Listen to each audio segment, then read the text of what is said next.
বড় ভাই দেখা যাচ্ছে।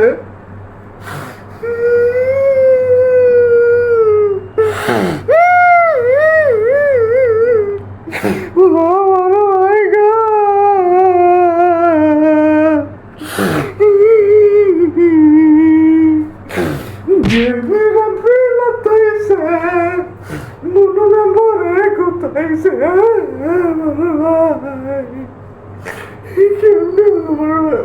টেনশন করো না, আমরা নমিনেশন পাবো, ক্ষমতায় যাই, ওই শালা ঘর গাইডে দেবো একবারে। তোমার মুখটা যেরকম ভ্যাস খাইতেছে, মাইন্ড করো না বড় ভাই।